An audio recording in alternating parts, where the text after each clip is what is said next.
I am so excited for this kit. It has been a long time coming. A lot of you guys have been asking for a long arm for these trucks, and it's finally here. Hey guys, welcome back to another video. Spence here at Core 4x4. Now, if you haven't been following along, this is our fourth video we've done on this Dodge 3500 that we have in the studio. And to be honest, this is the one I'm most excited about. So far, we've done the rear trailing arms to help with that wheel hop and that axle wrap he's been having in the rear end.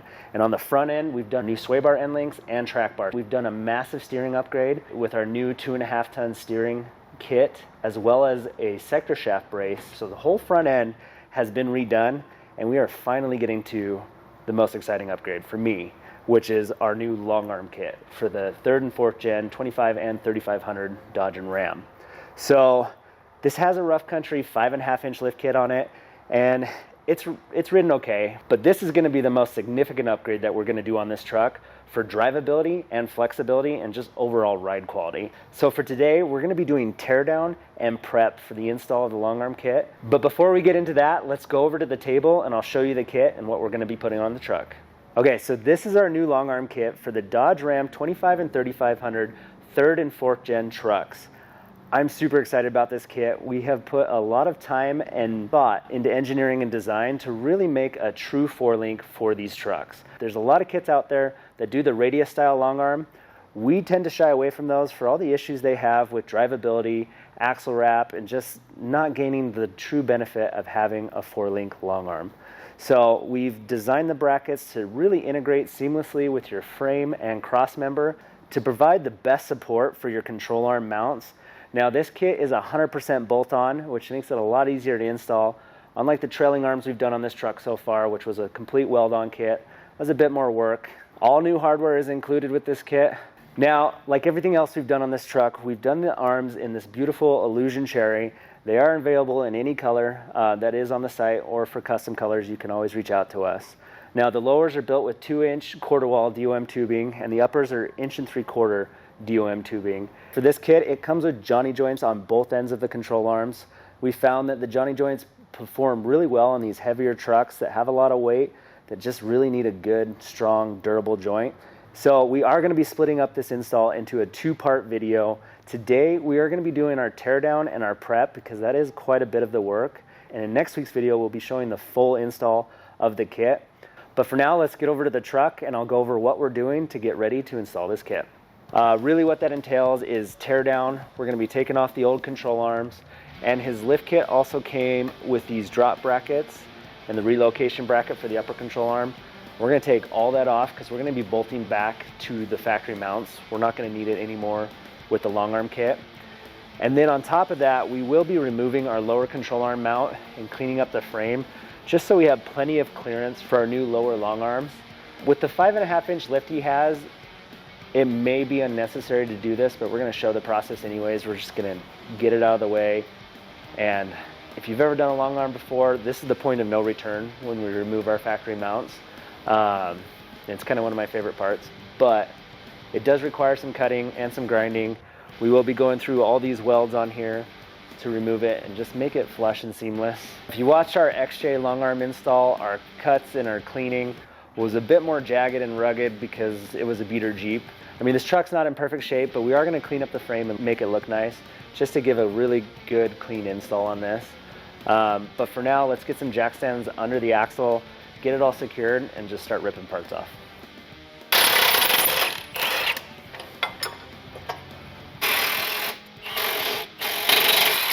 We're already cutting bolts. I was hoping, since they had put a lift kit on, that all this had been undone and redone, but my guess is they didn't even break this lower control arm mount loose when they did the lift kit. So that one was seized pretty good. And if you haven't watched our other videos, when you're cutting bolts, it's very important to make a gap between this sleeve, the sleeve that the bolt goes through, and the bracket, so you can cut right on the bolt, because the bolt is a softer steel than this crush sleeve. This crush sleeve is a hardened steel, and on the side that was seized with the head, you can't always make that gap. And as you see here, I had to go all the way through that crush sleeve. You're going to eat blades. It's going to suck a lot more. Usually you can get through the bolt without changing blades, but this crush sleeve I had to go through 3 blades. just to get it cut off. And we'll probably have to do the same for the driver's side. But yeah, that's how you handle these seize bolts on these old trucks and Jeeps.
Okay, so we got all the control arms off. Only had to cut 3, which is not surprising. I'm just surprised that whoever put the lift kit on, they didn't even deal with the seize bolt, because it had to have been seized then, but whatever. Now that all the control arms are off, the relocation brackets are off, we're gonna work on taking off our factory lower control arm mounts.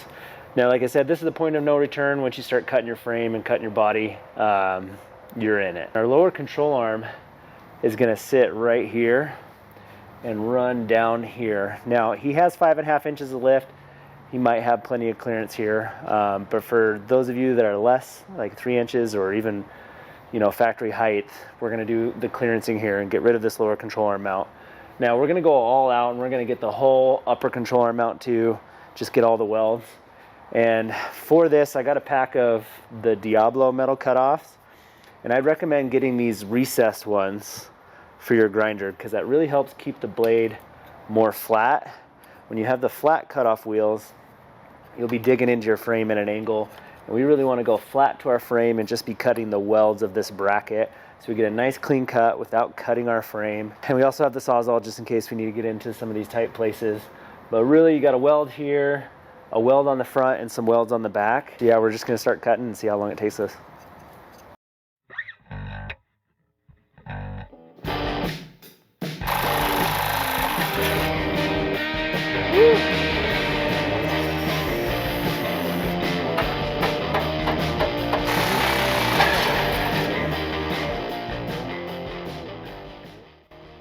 All right, so got the passenger side factory bracket off. Now, I did cut in kind of deeper than I'd like on the frame. I'll know better for the driver's side. So I'm just gonna go grab the welder. We're just gonna fill in some of these grooves. It's probably fine. So I'm gonna fill them, we'll finish cleaning it up, and then we'll throw some rattle can on here to keep it from rusting. Here we go.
Okay, that wraps it up for prep. A few things. I kind of cheaped out on the blades. This is all our blades that we went through. These are Diablo blades, which are pretty good. And they have a heavy metal blade that does way better than these ones did. I did get like a 50 pack of these, so whatever. Sawzall was a lot more useful than the grinder. It got into a lot of better spots, and honestly my driver's side cuts were way better after I kind of pulled away from the frame a little bit. If you're new to this and you've never cut brackets off a vehicle, start with your passenger side, because you'll never see it, if it's your truck at least. Yeah, so teardown was probably like an hour to get all the arms and stuff off, and then taking the brackets off, the way these ones are welded on wasn't too bad. It was maybe 20-30 minutes per side. A good Sawzall blade would have made that a lot faster. And yeah, a little bit of rattle can. And now you can't even tell, I mean, if you look at the driver's side, but you can't even tell that your factory mounts were there. And like I said, there is no going back now. So I am stoked. I'm so ready to put that kit on. We'll be doing that next week, where we're gonna tie it in here with the cross member. We'll drill some holes, we'll mount our arms, we'll really tie this truck together and wrap up this series and see how this beast drives now.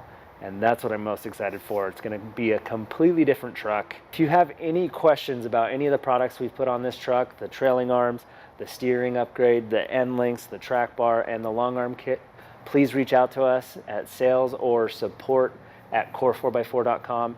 Thank you guys for watching. And as always, please like, comment, and subscribe. It really helps us out in what we're doing here, and we'll catch you in the next one.